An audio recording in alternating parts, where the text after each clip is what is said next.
I'm seeing double!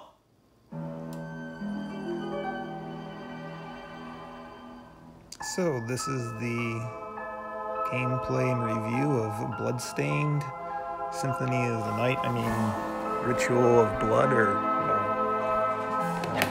Ritual of Night. Yeah, okay. Sometimes I'm getting these two games confused. So this is basically what we call a spiritual successor to the Castlevania Symphonia of the Night that came out for PlayStation 1 originally, and it plays a lot like it, and that's also a good thing because that game was very, very good. This game varies a little bit, but it pretty much stays true onto that path. Obviously, everything is an upgrade in terms of music quality, graphics, more dialogue, a little bit more of a story. So everything is kind of upgraded from Symphony of the Night, which is pretty nice. I will say that the music, since it's all original to this series, there's not that kind of nostalgia that you get when you're playing Castlevania Symphonia of the Night, where they start playing Bloody Tears. I mean, there's no Bloody Tears in here, obviously, because that's copyrighted for Konami, and this is not Konami. So there is a bit of that, that the music doesn't stand out as much, but it's its own good music, and I've decided to actually play through most of the beginning of this music, just so you can hear it.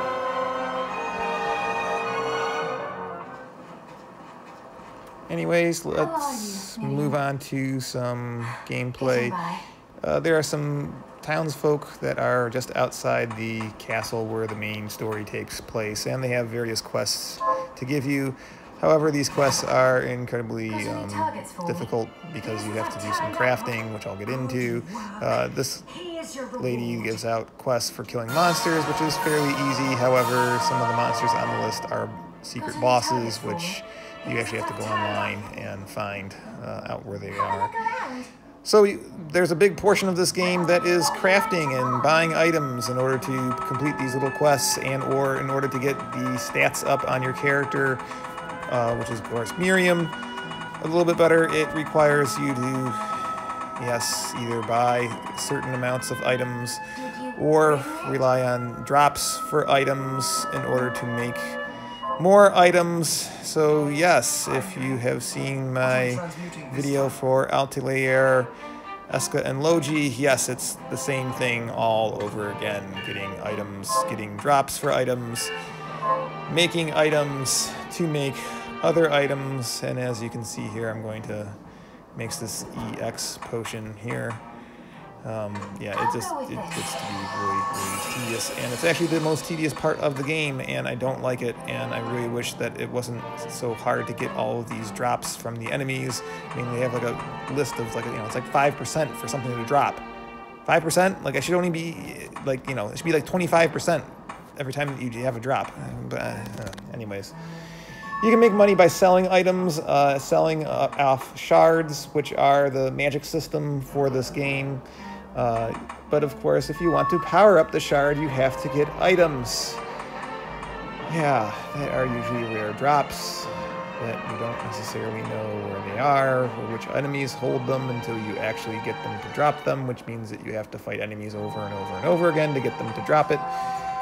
You see that it gets tedious, and that's actually why this game doesn't get the full ratings that it should, because of that completely tedious item achieving thing. Anyways, let's get on to some gameplay and see some fighting action, and we see all the conventions that are very typical, and a lot of the Castlevania games are also typical here. Here I'm using some magic that are based upon the shards. But of course, I've actually beat this game and gotten, pretty much most of the map completed. And yes, that's one of the powers that you get some magic from the shards, is to be able to invert, which is similar to, I can't remember the game now, but anyways, in Castlevania Symphony of the Night, you can invert. Anyways, this is the portal that you use, just like from Symphony of the Night. I'm going to probably be saying that a lot. Yeah, Castlevania Symphony of the Night. This game's a lot like it. Yeah. Anyways, there's the portal. You can go anywhere on the map that you've been to that has had a green map before. And now I'm going to be taking you to one of the fairly interesting conventions in this game. This portion of the map has Sweeney Todd, well, not necessarily Sweeney Todd, but his name is Todd, and he is a barber, an evil barber that he's actually an enemy you see around in this portion of the castle.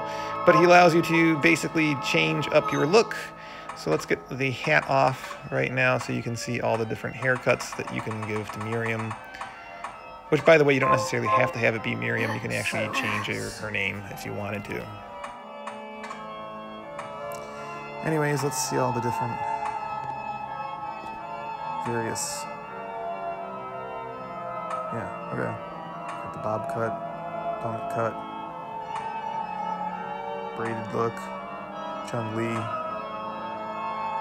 other bob, braid. You guys are getting the idea. So let's just go with pigtails. That'll work.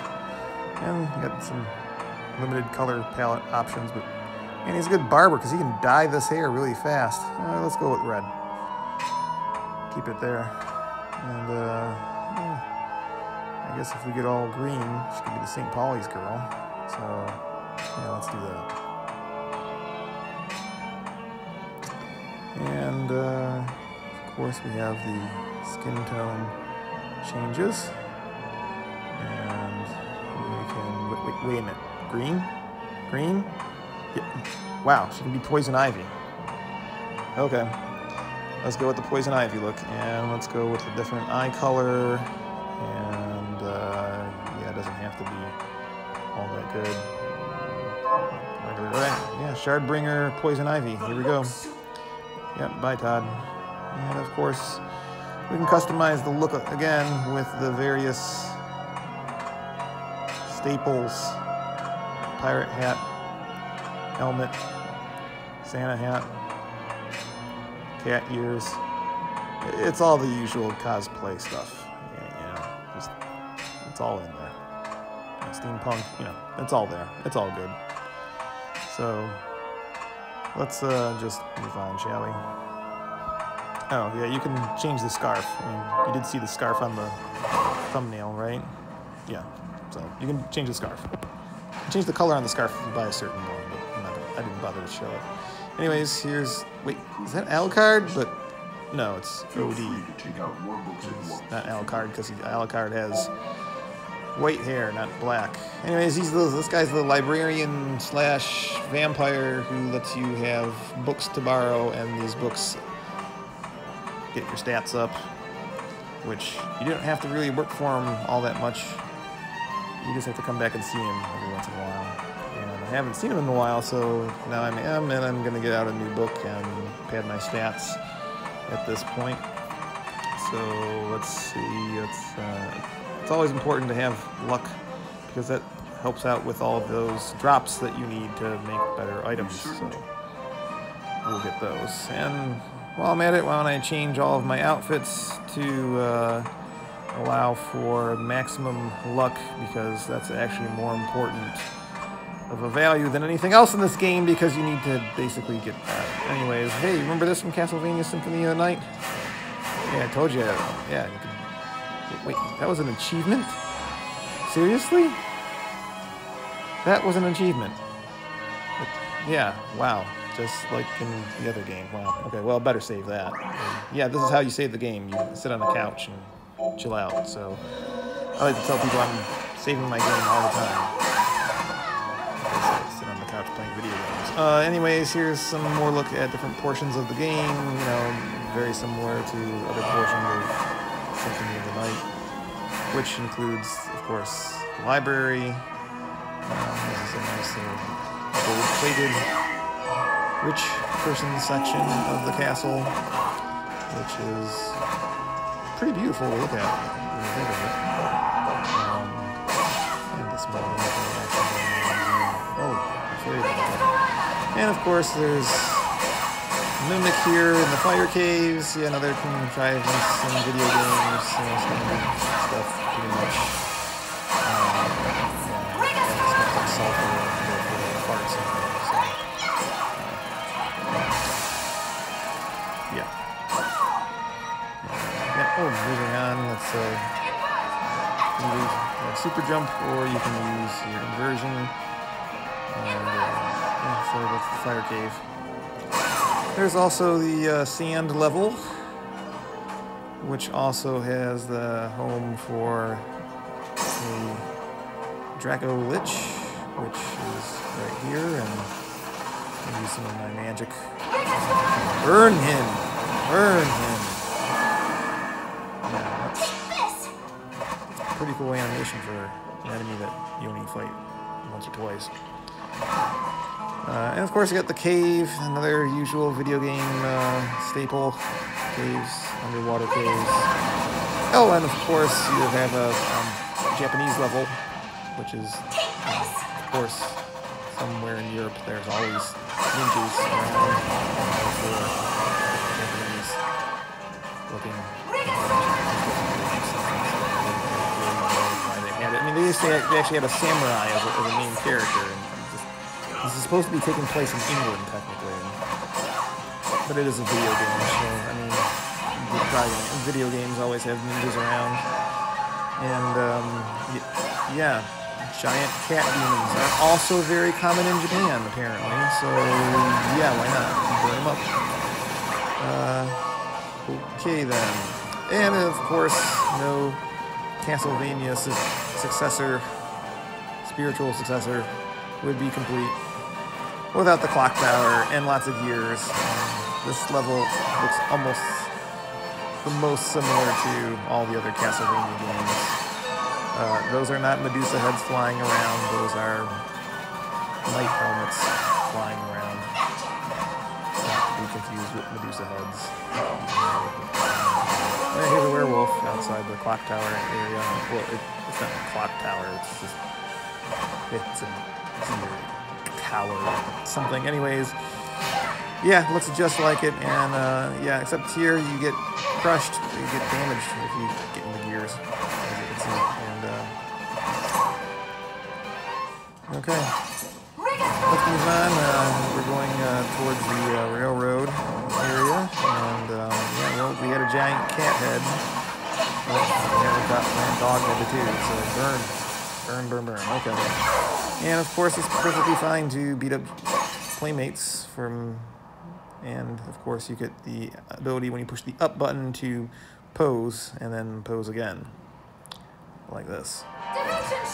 Anyways, yeah, there's ninjas seem to be just about everywhere. Yeah, okay. And here's something I didn't realize until I actually shot this video, which is you can actually sit down, take a break, look out the window, see the road pass you by. Speaking about trains, you might want to watch my final station review. This game definitely shows if you want to go kind of retro and do something from the past, do it right. This level here, yeah, burning fairies. And dog heads. Yeah, the enemy choices were kind of, there were some enemies that were pretty similar, but there's also some that didn't make sense. And oh, there's monkeys in here. That was a weird experiment. My experiment is, do monkeys, are they flammable? Oh, yes. Yes, they are. Monkeys are flammable. So, time for the rating. I used the Game Informer 1 through 10 system, with 1 being terrible, 10 being the best that you can possibly imagine. And I give this game a 7.7. It would have been higher, but there was all of that terrible getting the items and crafting that I just found very tedious and annoying, and it was actually really distracting from the game. You don't actually need to do all that to enjoy the game, which is just perfectly fine. It plays just like Castlevania Symphonia of the Night, which is a good thing, and I hope you all enjoy it. Be sure to like, subscribe, and see you again. Bye-bye.